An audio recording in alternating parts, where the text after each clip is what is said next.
Hey guys, Scott with the Bass Tank here. I'm sitting on Sam Rayburn Lake. We just had a tournament, and obviously Rayburn is known for brush piles. So in practice, I did a lot of scanning. I probably scanned more than I fished in practice, looking for those brush piles. And so I'm just going to do a quick setup, an overview on how I had my unit set up to find those brush piles. What I felt like maximized my ability to see them. I'm running Garmin's right now, and I am running 2 units, and so that's kind of how this applies. And so we'll go over that real quick. So having 2 units right here, guys, what I would do is I would set my left unit up. And again, this is for me, the way I liked it. So I'd set up here on the combos, and I like to have my side imaging up because I'm wider here. I like to have my 2D right here. And then actually on this one, I'm gonna go ahead and change this to edit my combo. And this guy right here, I'm actually going to make my clear view down imaging, if you're running the rants. So I have it here. Then the other thing I wanna do is I actually wanna set up my side view. Again, because I've got 2 units, I wanna take full advantage of it. So I'm actually gonna make my left unit left only, so I get a full screen of left. Okay, so then one more thing, I'm going to maximize the amount of side imaging that I can have, because that's my main concern. I can see anything that I go over with my 2D or traditional right here. All right, so now I'm going to move over to my right side unit. I set up the left, so then the right, I want to chart. I need to chart down here because I need to know where I'm at. And this is where I'll set my waypoints. Again, just like I set up on the left, I'm going to basically have a full screen, but this time, instead of being left, guess what? I'm going to have right. Then I'm going to make sure that my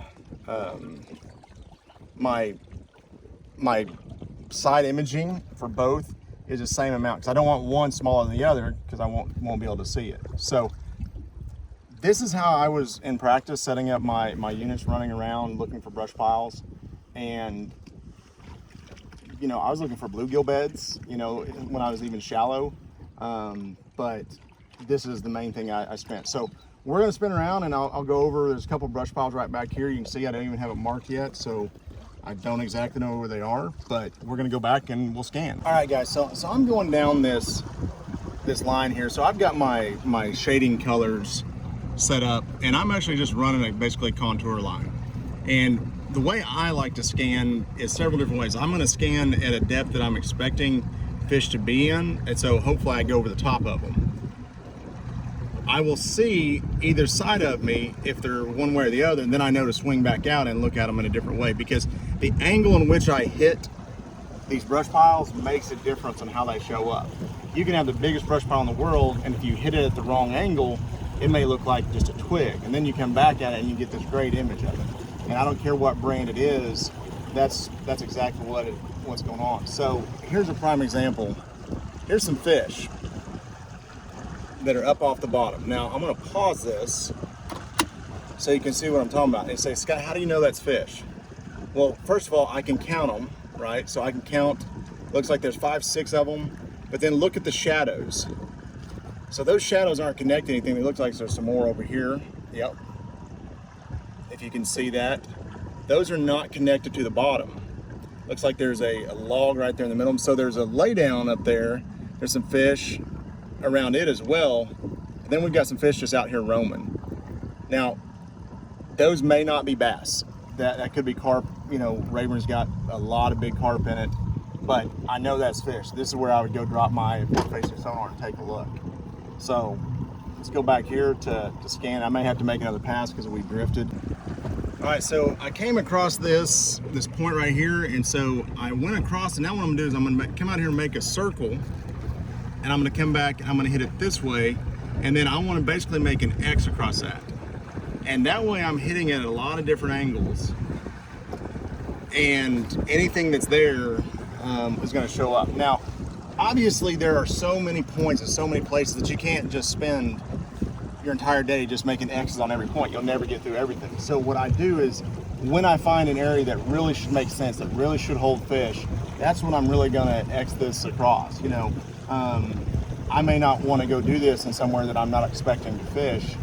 And so I'm just going to make it pass through there. And then if the fish tell me that they're there, that's when I'm going to really dissect that and get across. So I'm going to get myself lined up here with this and come straight at this. And then we'll go straight down it. And because I'm expecting there to be a brush pile on this point. I would be willing to bet a large sum of money there's a brush pile on this point just because of its location. So we're coming up. It gets real shallow here. There's some fish off to the side. You know, here's the point, and there's fish suspended out here. So, okay, that's an indicator. So I'm looking for brush piles, but there's fish out there. There's some fish right here. There's a few little stumps as well. There's a good lay down right there. That's a big log. So this isn't a brush pile, but that's a good isolated log.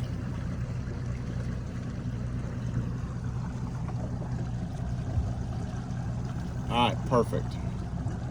So now I'm gonna do, like I said, I'm gonna make my X. So I'm gonna swing back around here one more time because I've located some fish around here. There's obviously some structure and some cover that would make sense for these fish to relate to. And so I'm gonna make one more pass and dissect this. And then if I'm gonna mark my, I'm gonna mark what I wanna mark, and then I'm gonna move on to the next. So right as we made that turn, there's a brush pile right there. So you can see with this guy right here, you can see how it looks like a little splay. This isn't a super tall brush pile, not crazy big. You can see from the shadow right there, that's how big that is from that angle.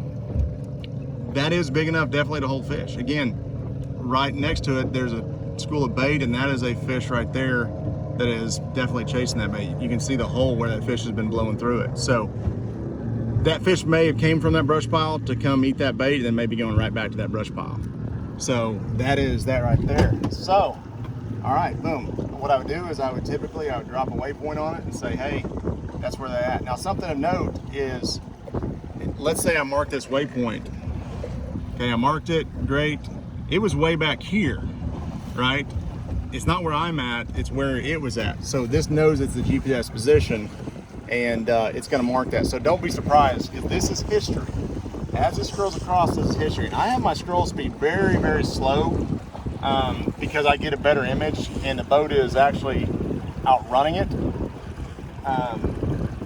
Typically I like it the same speed as the boat, but when I'm trying to get this detailed and find that little minute,